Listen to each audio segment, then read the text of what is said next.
On that note, Dark Winter is asking here, any word about Avatar 2? Well, on that note, they spent a lot of money on this movie from what we're hearing.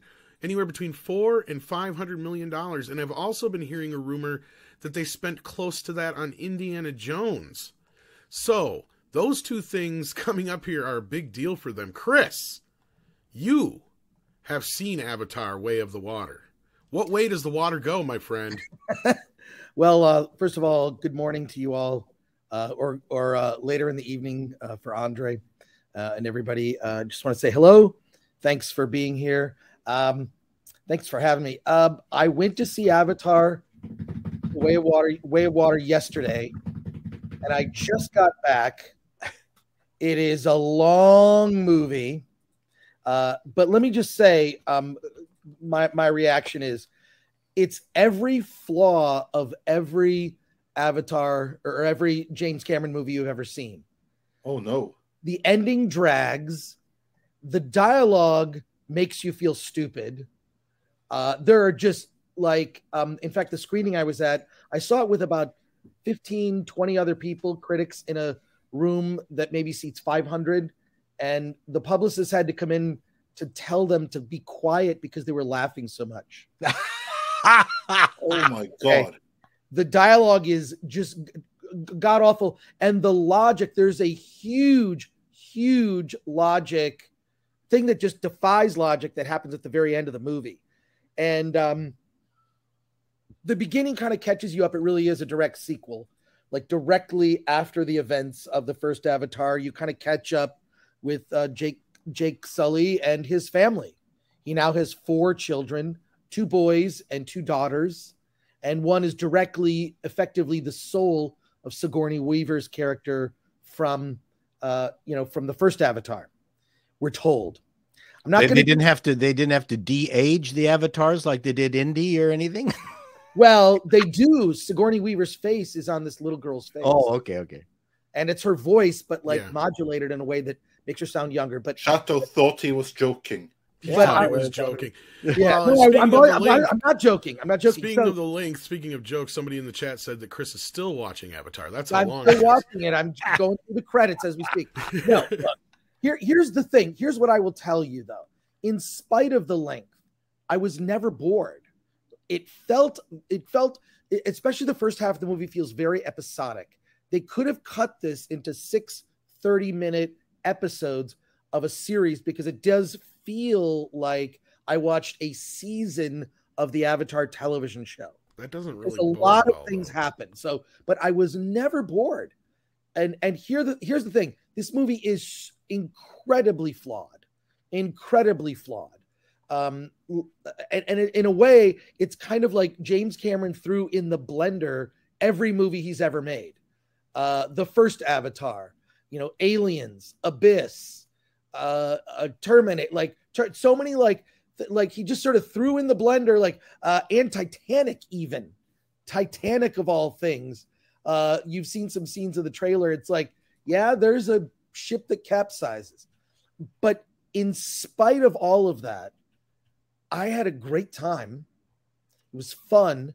And this movie has something I have not seen in a movie in a long time, which to me redeemed it and why I think it's going to be a huge hit. It has a strong father and a strong message of family. And when I think of all the entertainment I've seen this year, some specifically geared towards children, some sort of, adults and kids, there's nothing like that. I mean, this is Jake Sully's character. He's the strong father. He's the patriarch of the family. He has 4 children he loves deeply. And what I'm thinking here is, why is this movie? And here's why I believe this movie will be a huge hit. In spite of all the things and all the nitpicks are accurate. You're going to come up with more and you're going to laugh at it and you're going to think it's dumb. This movie will resonate because it hits people on an emotional level with themes and ideas that are universal. Now, what are some of these themes and ideas that are universal? Love of family, wanting to protect family, and wanting to do anything to save your family. In addition to that, things like moving. When a family moves from one place to another place, there's all sorts of anxiety that goes with that. Meeting new people, there's potentially bullying, trying to integrate in a new neighborhood. I don't want to go into specifics of why this matters, but everything about this film taps into universal feelings. It's also very much more a film for children. It's more, part of it kind of felt like a YA novel. Like the part specifically, I mean, Jake Sully is the lead, so to speak, but the children are right there as co-leads. So the movie will go off on tangents with the kids and what their conflicts are. So it feels like a young adult novel, and some of the stories that we've seen that deal with that. And it's all the anxieties, young love, will I be accepted, all of that. And there's none of this BS identity politics.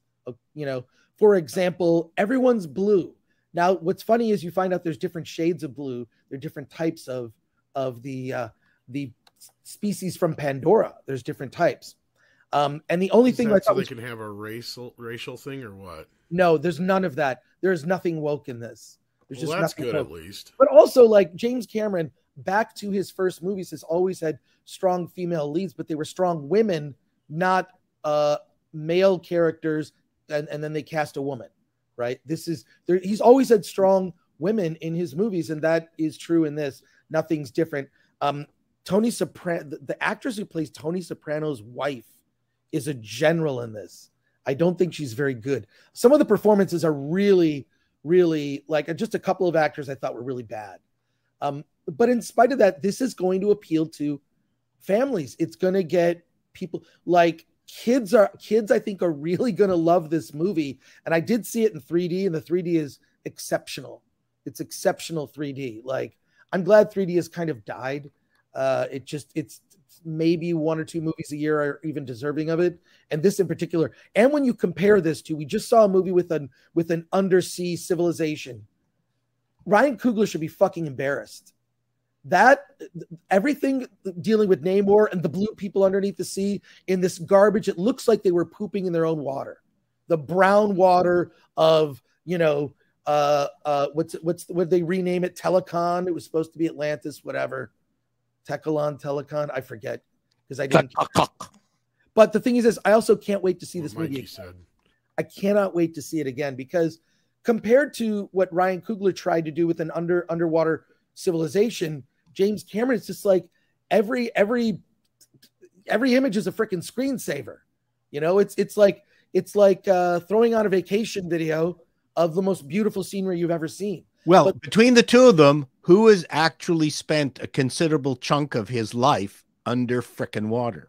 James Cameron. I mean, and it does have the movie does have a message. The first movie was about plundering of resources, and you know, the colonizers taking resources. This is more, and it felt like for part of it, the beginning, it felt like this is just cowboys and Indians.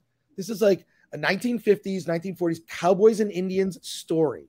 And we're on the side of the Indians, you know, the natives of Pandora. And, you know, it's fun. I mean, and some of the action, truthfully, the action sequences are just so jaw-dropping. You're like, oh, this is what a movie is like when it's not just confusing. It blows everything Marvel away that I've ever seen. So that has come out like this year, this past Phase 4, everything in Phase 4. You didn't make a movie. Those are just Disney Plus shows. So I'm telling you, I'm sitting here in two minds. I'm laughing at how bad some of the dialogue is, just spoken aloud. You know what? You know, but so this is more about whaling. It specifically goes into whaling. That is like, it deals with that, like, so, but not in an overt like way. It's just, you know, all of James Cameron's movies have some sort of little message. It's right there, but it doesn't hit you. It does hit you over the head a little bit in some respects, but not in a way that's irritating like we've seen. I mean, it's like, you know, you look at, like, if you've seen a James Cameron movie, it's a James Cameron movie. You know, does he have messages? Yes. Are they irritating like we've seen recently? No. But there's plenty to pick apart. There's a huge, and it's a big spoiler, a huge logic gap at the end where something just didn't make sense to me. And I was talking to people who saw it like outside the theater. It just doesn't make sense. I love to talk to you about it, you know, I think the embargo on a full review lifts like next Tuesday or something. So, but it's a huge, like, next Tuesday. Doesn't it come out this weekend? No, next weekend. Oh, next weekend. Oh, that's right. Yeah. The premiere was yesterday in London, but I think families are going to love this. It also reminded me of the same thing I felt when I saw Top Gun Maverick. When I saw Top Gun Maverick, I was like, wow, this is what just a normal popcorn movie is, where you have fun. Sure, there's a little bit of messaging in there, but it's and there's a non-specific villain. It's just fun. Like, wow, like I forgot that movies could make me feel like this. Now, it's sad that there's like 2 movies that do this year, Top Gun and this film, but it's like this movie was made in a bubble, so to speak. The other thing is it directly sets up, not all the conflicts are resolved. It's not like The Empire Strikes Back. It's not a cliffhanger, but you see the seeds of the third movie are just right plainly there. This is just part 1 of a story that is obviously a continuing story. I think that when families see this, there's been such a drought of just wholesome family entertainment that has family values. I think if families can just the big thing that's going to be a problem is the running time, 3 hours and 10 minutes with credits. And the ending does drag, like every James Cameron movie. The villain's defeated. No, he's not. The villain's defeated. No, he's not. Same, here. But you go with the family, kids are going to be talking about it after. Kids are going to be like excited about this movie because it leans into the children of Pandora, right there, the Jake Sully's family, and then how they interact with other kids. That's why I compare it to a YA novel. But I really want to see it again because and God, I can't wait to talk to you about, because there's so much stuff that's bad. There's so much stuff that's just straight up. Like, I wish you could say some of that, because honestly, at this point, that might make me want to go see it a little more. Because I'm not, to be all honesty, I love, Chris, that we've had a few movies lately that have done just what you're saying. And I mean, I can go back to Ghostbusters Afterlife, Spider-Man No Way Home, Top Gun. They've all been really fun experiences. Even Black Adam was a lot more fun than I thought it was going to be. Yeah. But we've had enough of those. You know what I want right now? And this is just coming from me personally as a movie person or whatever. And I'm not saying anything about what the audience is going to want. And this is not me saying how the film's going to play out or anything like that. But what I do want is I want an actual movie. It has been a couple of years since we've had a Tarantino film or a Scorsese film, for instance. I want a fucking movie. I rewatched Once Upon a Time in Hollywood again the other night. It's like, it's been this many years since we've had a movie like that. Where are the decent films anymore? I want something like that. But no, I hear you. I'm glad to see there's another popcorn film out there. I'd like just to see something, though, that really engrosses me in the film. I mean, I'm glad that the thing is, though, if you were trying to sell me on going to a theme park, I'm there in an instant. The other parts of it, I'm like, man, I've had that already the last year, and I was not a fan of the first film. So me personally, I'm not sold on it, but I'm sure most people will love to hear what you're saying about this movie, because there's been some people worried about it. So, I mean, if you've got kids of a certain age, I mean, sort of just getting to the tail end of single digit, 9 and above, they're going to go wild for this. I think the 3 hour and 10 minute running time mistake. I am told that they did ask James Cameron to cut the film down, and he told them to F off. So, but it's escapism. I haven't felt a film, because I've been seeing all the Oscar movies, and wow, I could never be more depressed. Every Oscar movie is just, in fact, I'm seeing The Whale tomorrow. Not looking forward to it because I've heard everything about that. Just everything is just depressing and horrifying. And this is fun popcorn movie. I will say something that's interesting and funny too, is we're so used to diversity in movies. All of the military from Earth are white. There's except for one Asian woman, which makes sense because the movie is opening in China. So there's literally like no diversity among the military that has come to Pandora. You know, just the regular. Are that military good or evil?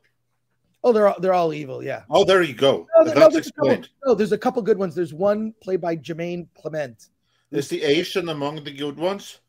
No, the Asian is not good, actually. Okay. No, like Jermaine Clement plays like a scientist. And You're muted, Kamran. Oh yeah, Kamran, you're muted.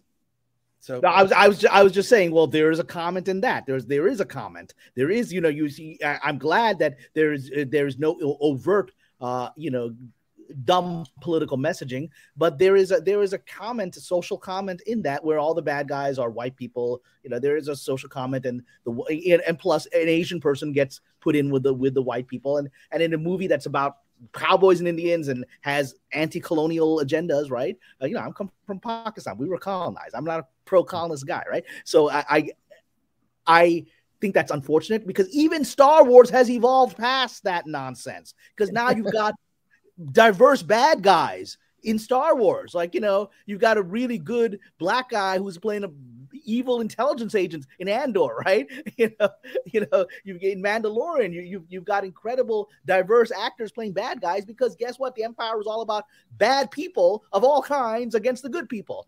And Star Wars has evolved past this nonsense. And I'm sorry that Mr. Cameron couldn't throw in a couple of Pakistani, Indian, and brown people amongst the bad colonists because in the future, it's going to be a diverse future. You tell me white people are the future 300 years from now? Right. Majority of the army? Come on.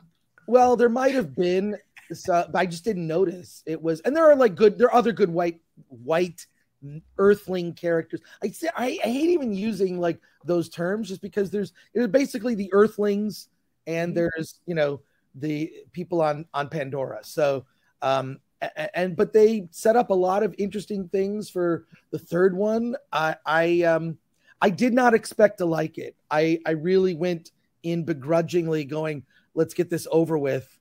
Been hearing about this thing forever.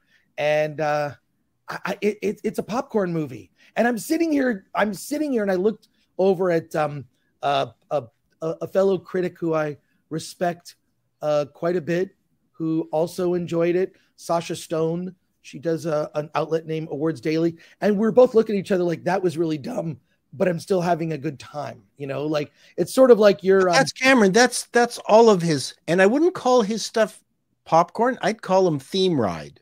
Yeah, it is. It's like a theme ride. That's exactly what it is. And I respect I've recognized it early on, his ability to do dumb melodrama that appeals to middle America.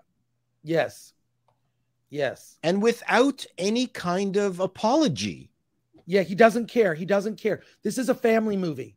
This is a family movie made for families that has family values, and big movies opening at the box office have been so devoid of traditional family values that this stands out in spite of that, which is it's like, oh my God, like, can we have more movies that are like, I don't mean like Avatar. I just mean like that espouse this kind of a strong father. I haven't seen it. I do have to run, unfortunately, but I will be doing the Film Threat. We do our show at 1 p.m. Pacific time, 4 p.m. Eastern. Are you able to hang out for just a couple of super chats real quick? But I'll be joined by Alan Ng. So join us at Film Threat this afternoon in a couple hours.